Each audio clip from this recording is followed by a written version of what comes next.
Hey everybody, good afternoon. My name is Dustin Strong. This is our Ask Me Anything Hour. This is where you can ask us any questions that have to do with health, wellness, and specifically nutrition.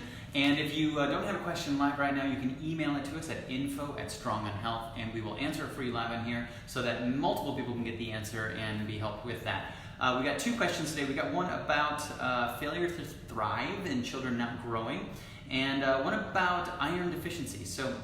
And then I want to talk a little bit about our public health initiative that we're working on here in Mansfield and how that applies to everybody out there. But first of all, failure to thrive. And I'm having a hard time saying that one today. But this is when children are in the low percentile of weight and height, and people are concerned about whether they're growing appropriately or growing at the right rate. And so there's two things that I want to help people understand when it comes to that. Number one, it could be that you really need to pay attention to the digestion of the child. Obviously, if they're eating foods but they are not getting the nourishment from the food, that can be an issue. And when we talk about digestion here, we're not just talking about the gut, and that's what people think about. They think about just what's happening in the gut, and yes, that is a big portion of it and very important to it. But there's another element that has to do with your upper digestion too, and that's your stomach. So there's a lot more we could say about that, but if you have more specific questions about that, that would be the first thing I'd look at is, are they digesting things? Are they burping, belching, having a lot of gas? Are they having a problem going to the bathroom? All of those things may be signs that their digestion isn't working appropriately, and that's where I would start. And of course, make sure that they're getting foods that are nutrient dense, like nuts and seeds.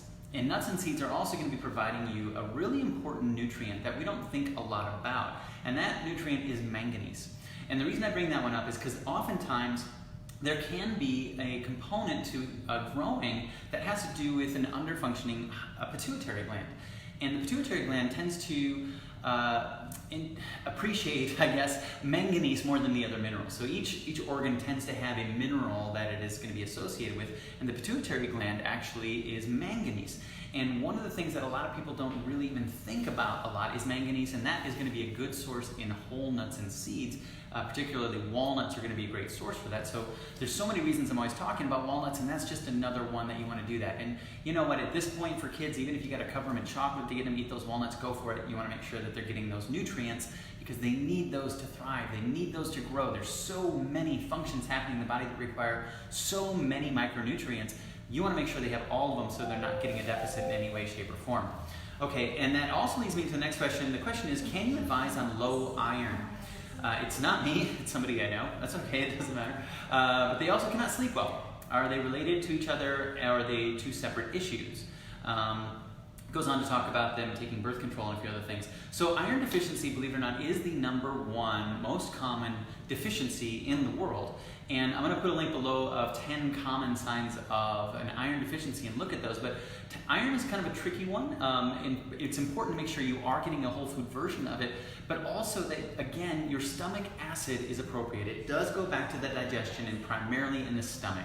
And there are multiple reasons, and I could talk ad nauseum about why we're not supporting our stomach acid or why we're not eating in a state that supports digestion enough and why this is happening.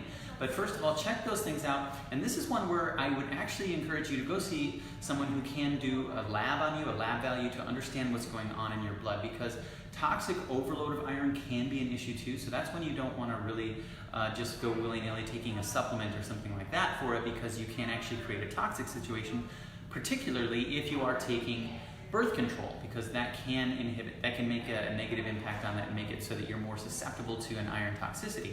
So that is one thing that if you are concerned about it, if you read those down, I would make sure that you see somebody and have your labs checked to see what it says about your blood levels for the iron.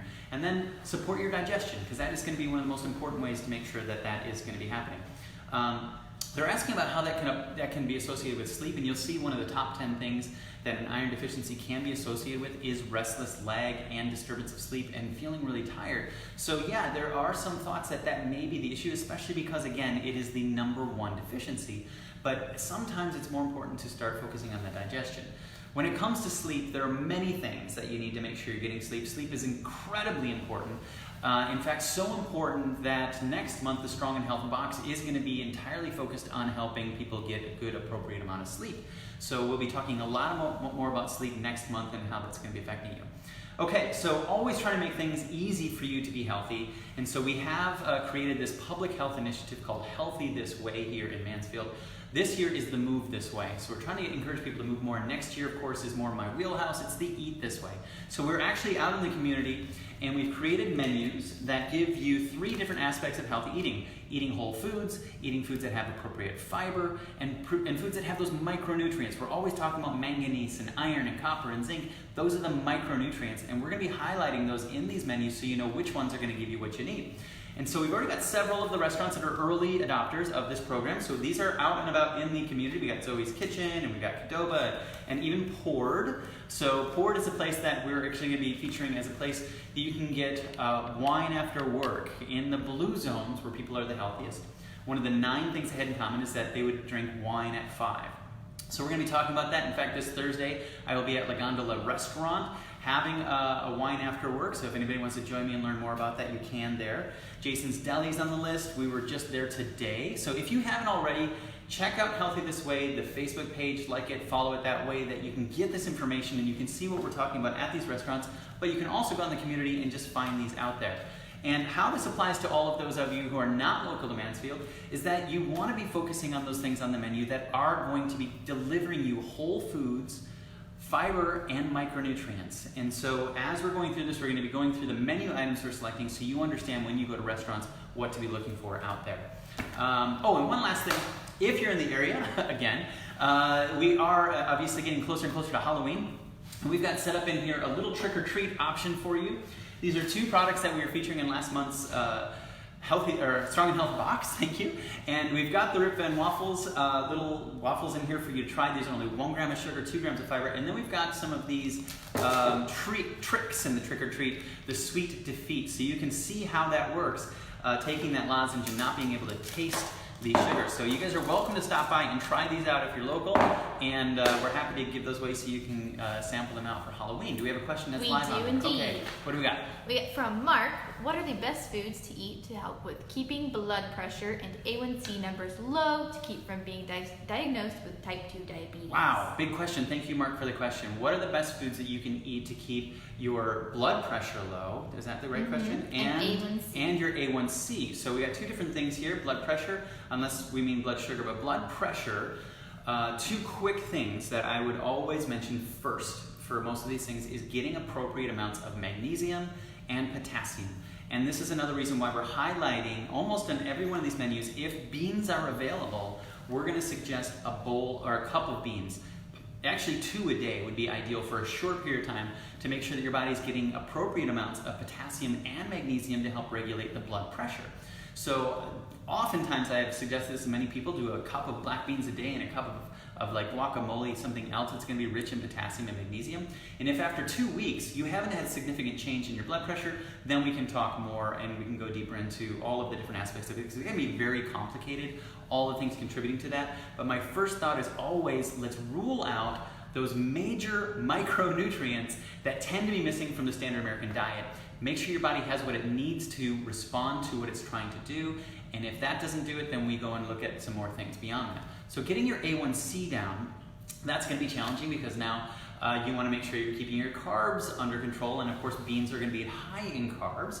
So there's several things that would be suggested for that. So A1C, for those of you who don't know what that is a percentage of the sugar that is sticking to your blood, your red blood cells. So an A1C above 5.6, so 5.6% of your blood cells, your red blood cells have sugar sticking to them, is going to start pushing you into what we call pre-diabetic stages. And when you get up to, I think it's 6.7, I could be wrong, but it's somewhere around there, then you actually are full-blown diabetic type 2. And so many lifestyle factors can change these. In fact, to encourage you, the EPIC study showed that well over 90% of the incidence of diabetes could be avoided entirely by eating a whole food plant-based diet, getting a little more exercise, which would lead to the third thing, reducing your BMI, and not smoking. Those 4 things in the EPIC study showed a significant impact on that. So you do want to be going towards more whole foods. And why is that important? Because when you're eating processed foods, you don't have the fiber and the nutrients in there that are going to slow down that sugar from going straight into your bloodstream. So when you have refined sugar, and especially drinking things that are going to have sugar added to them, it's going to go quickly into the blood, and that's going to push you more towards having higher levels of consistent sugar in the blood, and you want to get that down. Exercise cannot be overemphasized when it comes to this. In fact, that's why Healthy This Way is Move This Way. We want to get everybody out and moving, because that is going to help you to burn up that sugar and utilize that sugar. And in fact, I did just have lunch with John Tashira of the Tashira Realty Group at Jason's Deli, and the great benefit of us meeting for the Healthy This Way is that we both committed to going to the gym tomorrow. So make sure that you're doing that and find somebody to keep you accountable for those things. So find somebody who's accountable to keep you moving, and you want to start looking at some type of, or something closer to a ketogenic diet, so that your carb intake is under control, so it's not excessive carbs. Now, I say that with caution, because too many times people will do a keto diet and not be respectful to all of the micronutrients that have to be in there, the things like potassium and magnesium. So before jumping into a diet like that, make sure you've really been cognizant of your micronutrients that you're getting into your diet before you do that. Those would be my quick and easy suggestions for you early on. We can talk more about multiple things. You're going to need chromium in your diet to help you with the glucose tolerance factor. But for the most part, if you could remove anything processed or refined or anything with added sugar, and make sure you're going to whole foods, of course, that's the easiest and quickest answer, and get some exercise in there. And that could be something as simple as 10 minutes of a walk a day. 10 minutes twice a day would be even twice as good, if not 3 times as good, to do that.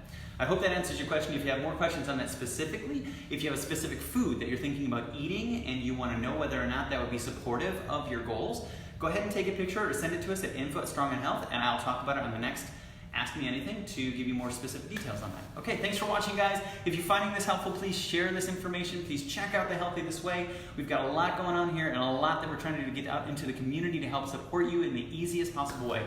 Have a great week.